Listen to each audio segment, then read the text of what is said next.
Hi friends, welcome back to GK ಗಾನಸ್ kitchen. ಇವತ್ತು ನಾನು ಈ ಥರ ಫಿಶ್ ತವಾ ಫ್ರೈನ ಮಾಡ್ತಾ ಇದ್ದೀನಿ.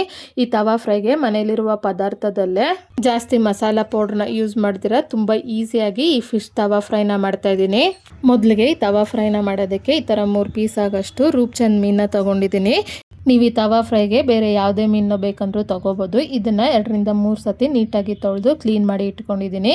ಈಗ ಇದಕ್ಕೆ 1 ಟೇಬಲ್ ಸ್ಪೂನ್ ಆಗಷ್ಟು ಖಾರದ ಪುಡಿ, 1/4 ಟೇಬಲ್ ಸ್ಪೂನ್ ಆಗಷ್ಟು ಅರಿಶಿನ ಪುಡಿ, ಅರ್ಧ ಟೇಬಲ್ ಸ್ಪೂನ್ ಆಗಷ್ಟು ಪೆಪ್ಪರ್ ಪೌಡರ್, ರುಚಿಗೆ ತಕ್ಕಷ್ಟು ಪುಡಿ ಉಪ್ಪು, 1 ಟೇಬಲ್ ಸ್ಪೂನ್ ಆಗಷ್ಟು ಕಾರ್ನ್ಫ್ಲೋರ್, 4ರಿಂದ 5 ಪೀಸ್ ಆಗಷ್ಟು ಬೆಳ್ಳುಳ್ಳಿನ ಈ ಥರ ಜಜ್ಜಿ ಸೇರಿಸ್ತಾ ಇದ್ದೀನಿ. ಹಾಗೆ ಅರ್ಧ ಪೀಸ್ ಆಗಷ್ಟು ನಿಂಬೆಹಣ್ಣು ರಸನ ಸೇರಿಸಿ ಈಗ ಒಂದ್ಸಾರಿ ಇದನ್ನು ಮಿಕ್ಸ್ ಮಾಡ್ಕೊತಾ ಇದ್ದೀನಿ. ಈ ಥರ ಮಿಕ್ಸ್ ಮಾಡ್ಕೊತಾ ನಾವು ಹಾಕಿರುವಂಥ ಮಸಾಲೆ ಎಲ್ಲ ನೀಟಾಗಿ ಈ ಥರ ಮೀನಿಗೆ ಅಂಟ್ಕೊಳ್ಳೋ ತನಕ ಮಿಕ್ಸ್ ಮಾಡಿಕೊಂಡು ಈಗ ಈ ಥರ ಮಸಾಲೆ ಹಾಕಿಟ್ಟಂಥ ಮೀನನ್ನ 1-2 ಅವರ್ ಹಾಗೆ ನೆನೆಯಾಗಿ ಬಿಡ್ತಾ ಇದ್ದೀನಿ.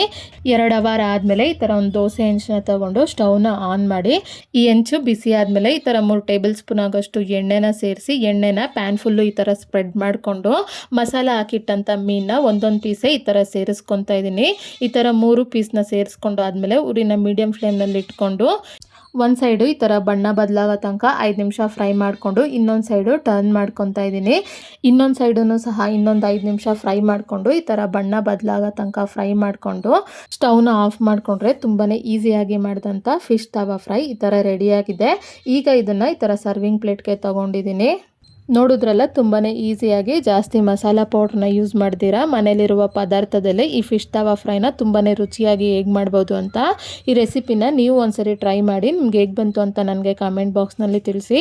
ಹಾಗೆಯೇ ನಿಮ್ಗೆ ಯಾವುದೇ ರೆಸಿಪಿ ಬೇಕಾಗಿದ್ದರೂ ಕಮೆಂಟ್ ಬಾಕ್ಸ್ನಲ್ಲಿ ಕಮೆಂಟ್ ಮಾಡಿ. ಹಾಗೆ ಈ ರೆಸಿಪಿ ನಿಮ್ಗೆ ಇಷ್ಟ ಆದಲ್ಲಿ ಲೈಕ್ ಮಾಡಿ, ಶೇರ್ ಮಾಡಿ, ಸಬ್ಸ್ಕ್ರೈಬ್ ಮಾಡಿ.